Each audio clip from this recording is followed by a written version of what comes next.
Olá, alunos! Eu sou a professora Mariana Dietrich, acadêmica do curso de História, e a nossa aula de hoje vai ser sobre o Egito Antigo. Vamos falar especificamente sobre a religião, né?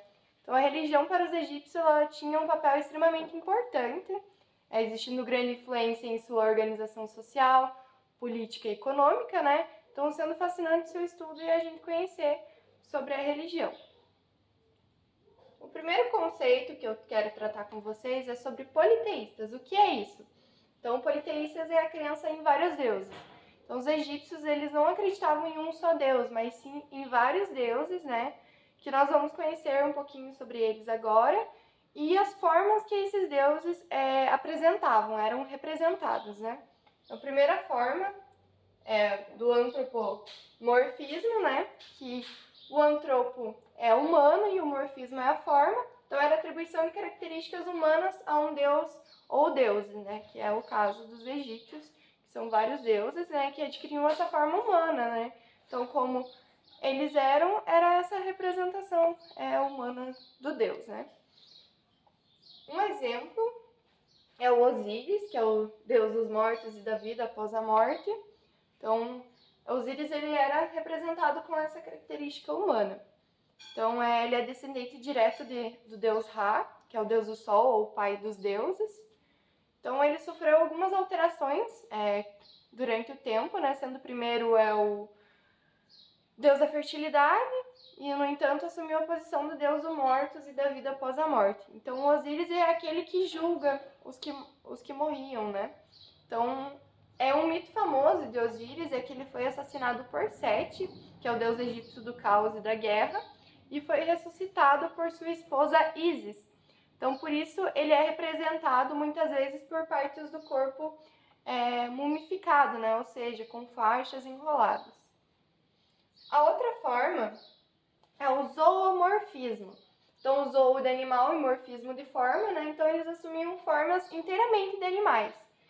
Um exemplo que eu trouxe é a Amit, né, que é descrito como uma criatura com cabeça de crocodilo, corpo de leão ou gato selvagem e os membros inferiores de um hipopótamo. Então, a Amit, na mitologia egípcia, ela é a personificação da retribuição divina e é a executadora das almas, né? Das almas que não passam pela balança, que é uma pena de um lado, e o coração do morto é pesado. Então, se o seu coração for mais pesado que uma pena, você não é digno de ter uma vida eterna. Então, você era devorado por essa criatura, a Amit. E a outra forma que eles assumem é o antroposomorfismo. Então, o antropo de humanos ou de animal e morfismo, então, de forma, né? Então, eles assumiam a forma humana e animal ao mesmo tempo. Então, é a forma mais incomum que a gente pode encontrar, porque muitos deuses têm essa representação, né? Asas, uma cabeça de porco, uma cabeça de águia. Então, temos várias representações dos deuses com um pedaço de um animal no corpo, né? Então, o exemplo que eu trouxe é o deus Ra, como eu já tinha falado sobre ele no Osíris, que ele era descendente do deus Ra. Então, para os egípcios é a divindade mais importante, porque eles acreditam que ele era o criador dos mundos dos deuses e da humanidade, né? E ele é representado, como a gente pode ver, com uma cabeça de um falcão e o corpo humano, né? Então, aqui ele também é conhecido como deus do sol. Então, aqui temos a representação de um sol em cima da sua cabeça. Outra figura importante para os egípcios, né, era o faraó, que era considerado o deus vivo na terra. Então, ele intermediava os deuses e a população egípcia. Então, ele era muito importante para essa sociedade, né, por intermediar os deuses e os egípcios. Então, outra coisa muito importante para eles era que manter a pureza do sangue real. Então, era comum que os faraós casassem com membros da sua própria família para manter essa linhagem real, né, intocada, não com sangue de pessoas que não eram consideradas dignos, né. Então, além deles adorarem elementos como os deuses, o faraó, eles adoravam elementos do universo, né? Como o sol, a lua, a terra e principalmente o rio Nilo, né? Que foi extremamente importante para a formação da sociedade egípcia. Então, aqui temos a imagem de Tutankhamon, né? A sua máscara de ouro maciço, que foi colocada em sua cabeça após ele ter morrido, né? Enterrado na sua tumba. Então, Tutankhamon ficou bastante conhecido, não pelo fato de fazer grandes coisas no Egito, né? Como Ramsés II é conhecido, mas porque a sua tumba foi encontrada intacta, né? Não houveram saques ao longo de todos esses anos.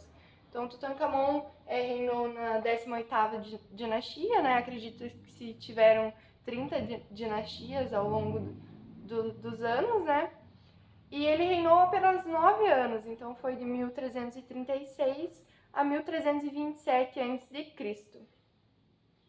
Então, logo quando falamos sobre o Egito, o que vem na nossa cabeça são as múmias, né? Então, eu vou falar sobre o processo de mumificação, que é um processo muito longo, né? Não é rápido, e foi, assim, inúmeros estudos feitos pelos egípcios, né? De anatomia e química para eles conseguirem deixar o corpo inteiro, né? Então, por que eles queriam descobrir como deixar o corpo inteiro, né? Porque eles acreditavam que a alma retornava para o corpo para repousar nas pirâmides. Sendo assim, o corpo precisava estar inteiro, por isso a necessidade da mumificação. Então, a primeira etapa da mumificação se dava por orações por espírito, né? Aí, em seguida, eles lavavam o corpo para purificação. Aí, após essa primeira etapa, era a retirada dos órgãos, só que apenas o coração e os rins ficavam no corpo, né? Os outros órgãos eram retirados pela incisão no abdômen e guardados, né? Não eram descartados. O único órgão descartado era o cérebro, que eles não consideravam importante. Então, o cérebro era retirado com a quebra do osso do nariz e era retirado pelo nariz com um gancho. Então, eles descartavam o cérebro. Então, a outra etapa era colocar o corpo imerso em uma substância chamada natrão, que é o que nós conhecemos agora como bicarbonato de sódio, só que o natrão tinha mais alguns elementos químicos. Então, esse natrão, ele fazia com que o corpo tirasse as bactérias e não entrasse em decomposição. Então, ele teria um aspecto meio dessecado, né? Então, por isso que algumas imagens de múmias a gente vê o corpo dessecado, né? Por causa dessa substância.